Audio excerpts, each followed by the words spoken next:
Olá a todos, como vocês estão? Estão bem? Estão se cuidando? Estão saindo só quando necessário? Usam máscara? Lavam bem a mão? Gel? Estudando bastante? E também curtindo bastante, né? Porque nesse momento a gente também tem que saber curtir para não ficar doido, né? Então vamos lá à nossa aula de hoje sobre o segundo bimestre. Nosso material de referência já é um material padrão, já é um material conhecido, que é o vídeo do Centro de Mídias. Então é o último vídeo que nós temos disponível lá no Centro de Mídias. E a nossa apostila de filosofia, nossa página 84 e a página 85. O nosso objetivo é aquele objetivo de todo o vídeo que nós sempre estamos fazendo. Compreender pontos da aula do Centro de Mídias, perceber como este ponto ele tem relação com o conteúdo da apostila e, percebendo toda essa base teórica, fazer uma reflexão e uma observação no nosso dia a dia sobre as questões apontadas na aula e na apostila. Nosso ponto de partida será esse print ou este momento da aula, né? Então, em um determinado momento, aos 9 minutos, o professor chega e fala do Merleau-Ponty: a verdadeira filosofia é reaprender a ver o mundo. Então, quais são as consequências, quais são as implicações que esse conteúdo, que esse contexto faz, ou que ele tem, quando nós vamos reaprender a ver o mundo. Então, lembrando, esse re é um sentido de novamente. Então, nós aprendemos a ver o mundo de uma determinada forma. Com a filosofia, nós vamos aprender a ver o mundo em uma outra forma. Ou vamos aprender novamente, reaprender a ver este mundo. É o conceito do mito da caverna. Lembra? Nós estamos presos ao nosso preconceito, nós vemos o mundo de uma maneira. Quando nós deixamos de lado este preconceito e vamos atrás da verdade, nós começamos a perceber este mundo de uma maneira diferente. Então, isso na nossa vida pode ser uma situação em que você tinha uma certa dificuldade em fazer algo num primeiro momento. Então, você aprendeu aquilo de uma forma e aquilo lhe parecia difícil. Você se habituou ou você descobre uma nova fórmula e aquilo parece fácil em outro momento. E aí, após várias vezes que você tenha feito essa situação, ou um momento posterior, você chega assim: nossa, como isto é fácil agora que eu aprendi desta forma. Ou eu não imaginava antigamente que hoje eu usaria isto que eu aprendi de uma maneira X ou Y. Então, nós vamos nos transformando. Lembre-se, nós estamos a todo instante aprendendo coisas. Nós estamos a todo instante nos transformando, saindo e entrando da caverna. Lembram-se disso que nós comentamos do Sócrates? Mas rapaz, eu comi bola. Eu lá coloquei 84, aqui está 82, eu acho que buguei. Mas o que nos interessa é a informação que está aqui. Depois, por favor, dê uma olhada lá e desculpem o meu erro. Então, na apostila de vocês, vocês vão perceber o seguinte: lá está mostrando que filosofia é desconstruir para novamente construir. Conceito de mito da caverna. Não posso ficar preso no meu preconceito. Eu tenho que sair do meu preconceito. Tudo o que eu sei não é tudo o que há para saber. Então, quanto mais eu estudar, mais eu percebo que há coisas para estudar. Quanto mais eu sei, mais eu percebo que há coisas que eu não sei. Só sei que nada sei. Ai, que bonito! Será que alguém já pensou nisso antes? Será? Também temos a ideia do mito, que é uma explicação passional, apaixonada, no sentido de que quem pergunta é o ponto de partida da resposta. Lembra que a gente deu o exemplo da árvore? Poxa, de onde veio essa árvore? Ah, não sei. Poxa, eu quero muito saber. Então, o que eu faço? Vou criar uma teoria, vou criar uma ideia doida para explicar o que é esta árvore. Outro ponto forte desse momento, dessa apostila: conceito de que fé e razão não são inimigas. Então, hoje, vamos dizer assim, o senso comum, no sentido de que é uma explicação mais acalorada, uma explicação mais passional, dá a ideia de que fé e razão são inimigas, mas não são. Primeiro exemplo de que elas não são: Platão e o Demiurgo. Então, Sócrates e o Demiurgo. Lembrando que este Demiurgo significa Deus originário. Então, lembre-se, no mito da caverna, quando a gente sai, nós estamos buscando a verdade.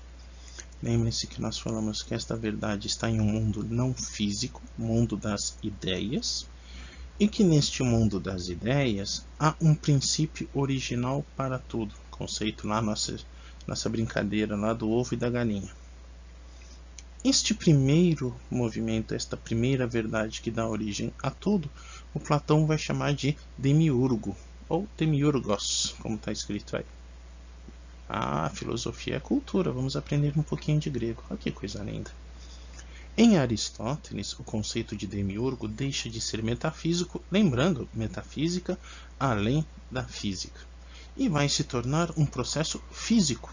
Lembra que a gente sempre tem aquela foto da escola de Atenas, o Platão com o dedinho apontado para cima, Aristóteles com a mão espalmada para baixo, mostrando que, olha, este mundo está todo aqui. Tudo que eu posso conhecer é físico, não estou negando o metafísico, mas tudo é físico. Então, esta divindade, esta força originária, primeiro motor, ele está aqui. Ele é físico, ele é matemático. Com o tempo a gente vai desenvolver essa ideia que vai passar por Descartes. Então, penso, logo existo, é uma ação matemática. Se eu existo é porque algo me criou, esse é algo um primeiro motor. Mas aí, mais para frente. Nos medievais, que é a ideia principalmente de fé e razão, este demiurgo, este primeiro motor, vai ganhar o nome, ou começa a ser tratado como o Deus cristão. Então o que eles vão dizer? Olha, o Aristóteles e o Platão não conheciam Cristo. Agora que eles conhecem, eu posso dizer, toxa, tudo que eles falaram está batendo com Cristo aqui. Olha que bonito. Aí é Santo Agostinho, São Tomás. E a ruptura que vai levar principalmente a essa ideia de que fé e razão são inimigas, ela vai surgir no iluminismo por um conceito político, não necessariamente racional. Não sei se vocês já viram em história que o Robespierre, quando ele rompe com a igreja e a igreja apoiava a monarquia, ele suprime a religião da França. E após ele suprimir essa religião, ele vê que está faltando alguma coisa e cria o quê? A igreja positivista. Inclusive, na Vila Mariana, existe um templo positivista. Se algum dia vocês passarem ali na Vila Mariana, ele é do lado de uma calunga, onde tem a caixa d'água ali naquela região assim. Então, passei na Vila Mariana, vão conhecer lá se estiver aberto. Sempre que eu fui lá está fechado, então não posso dizer como é que é lá dentro. Deve ser interessante.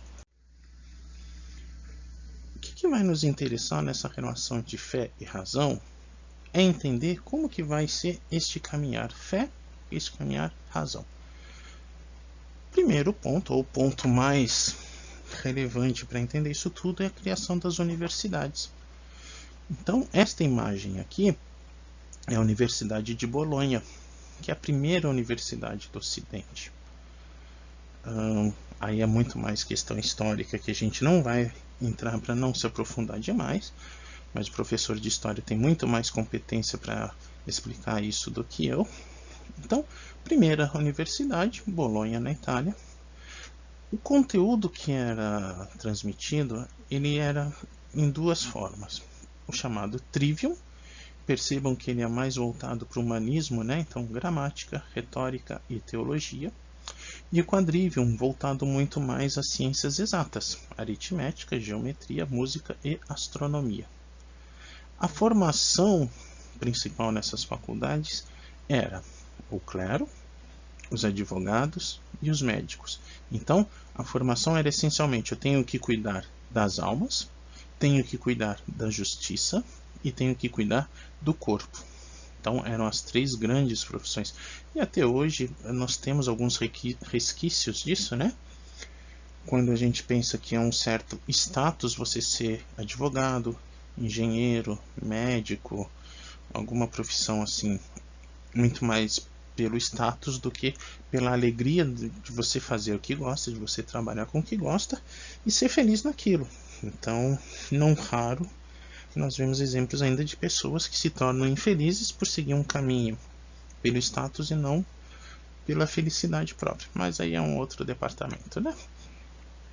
Essas universidades, elas serão semente do renascimento. Então lembra, renascimento, ruptura do pensamento religioso com o pensamento científico, no sentido de que filosofia vai para um lado, teologia vai para o outro, da filosofia vão nascer as outras ciências.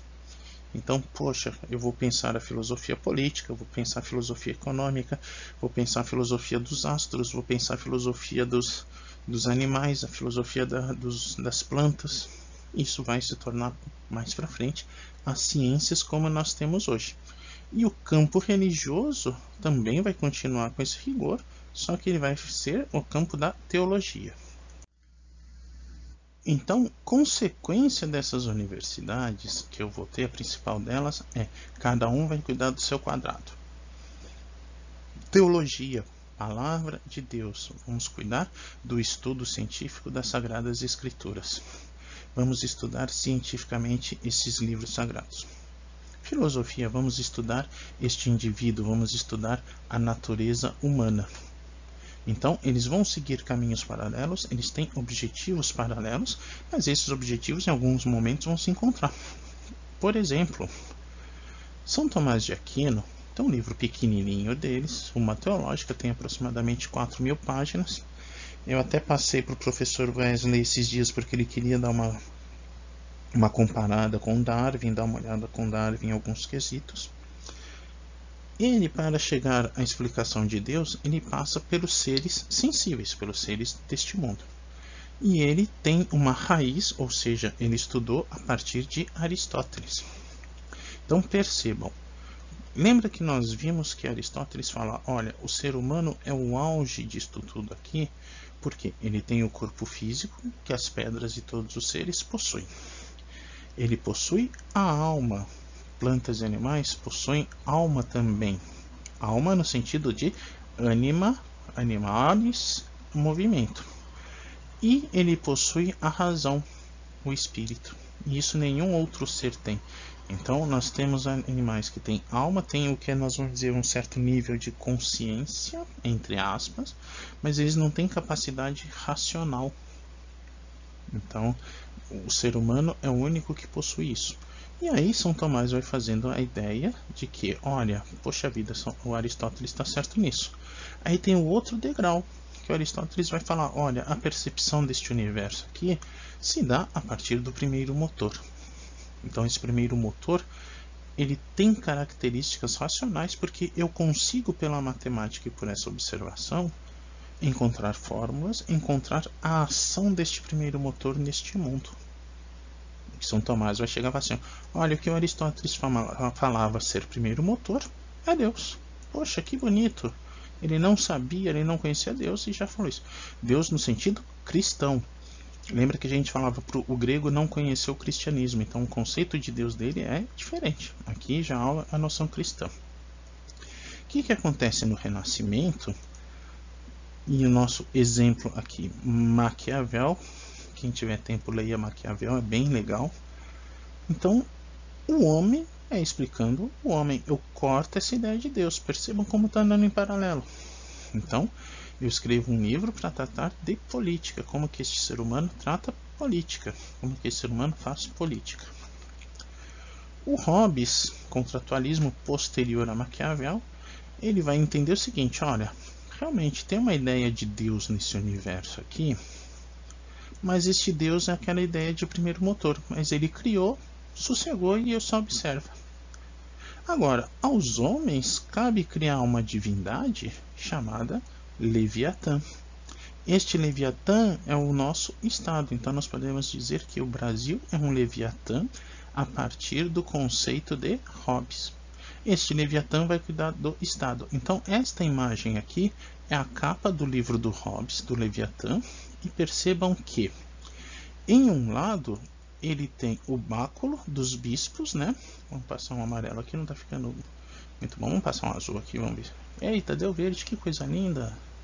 Brincando de artes. Então aqui eu tenho um poder religioso e aqui eu tenho um poder político nesta capa. Percebam também que a pele dele são corpos, são cabeças que constituem este demônio. Então, o Brasil, a gente até comentou isso algumas vezes, né? O Brasil é um Leviatã porque todo brasileiro constitui este grande corpo político que detém um poder político. Então, óbvio, nós temos hoje a ideia, o conceito de separação igreja e Estado é um Estado laico, cuidado que é diferente de chamar de Estado ateu. Então, nós temos esse lado aqui bem mais propagado. É um livro muito bom, muito interessante. Quem tiver tempo, quem precisar de alguma ajuda para ler, para entender o Leviatã, estamos aí. É um livro, é uma referência de política, assim como o Maquiavel. Na página 81 da nossa apostila, então, para fazer esse paralelo, eu peguei este trecho aqui do sermão do Padre Antônio Vieira.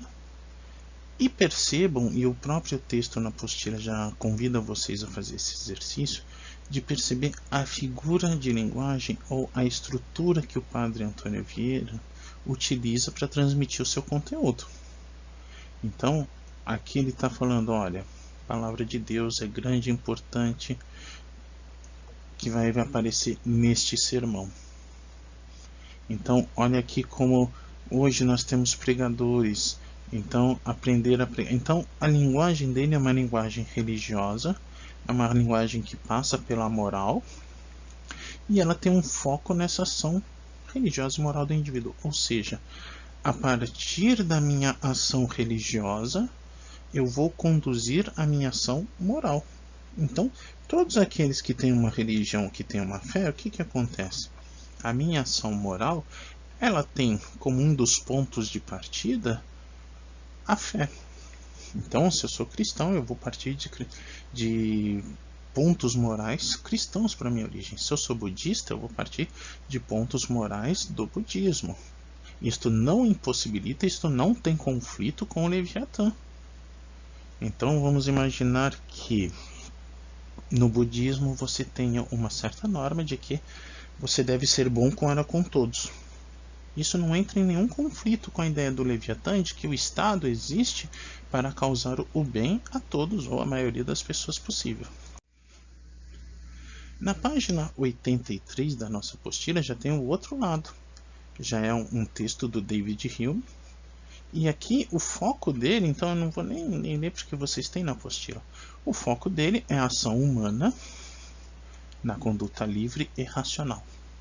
Percebam, ou quando vocês lerem, percebam que a forma dele se expressar, o objetivo dele se expressar é diferente. Então ele está muito mais focado em demonstrar para vocês a partir de uma visão filosófica, a partir de uma visão política. Então, lendo, depois que vocês lerem na apostila, vale a pena vocês darem uma refletida no chuveiro, no travesseiro, na hora que vocês estiverem vendo um filme que não estiver muito legal, alguma coisa assim.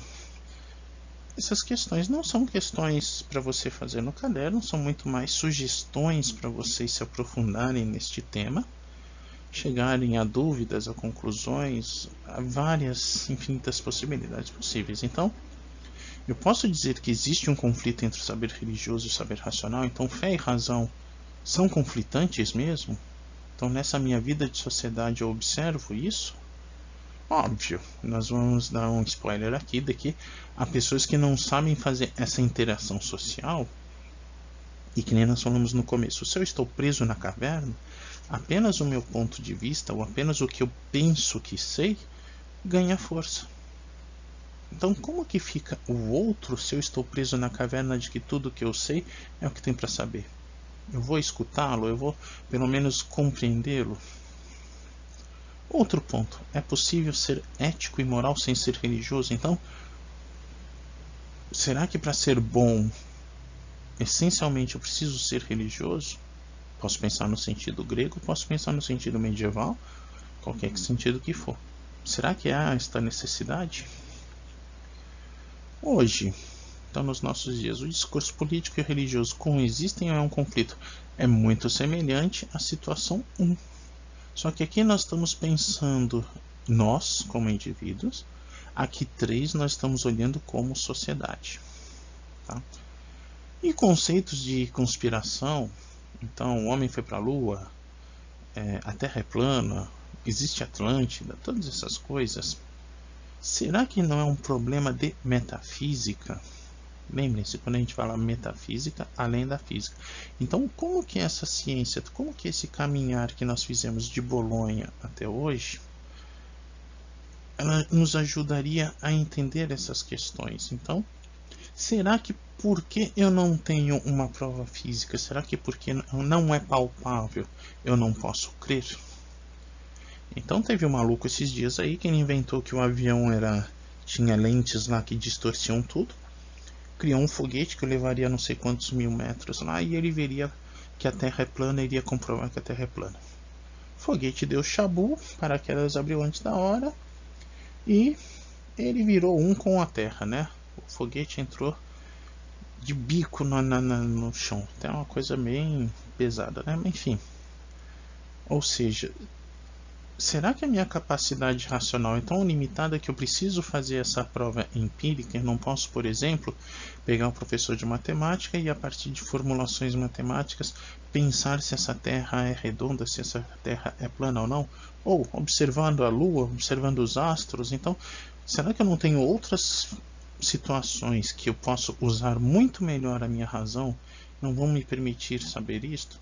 Nossa, falei muito, hein? Então, para encerrar, já falei de mais 20 minutos, eu queria fazer uns vídeos bem mais curtinhos. Não esqueçam de fazer atividade, não esqueçam de estudar. É um período que a gente tem que manter a mente bem ocupada com coisas boas, senão a gente vai ficar doido. Então, estudem bastante, façam lá o nosso formulário no Classroom.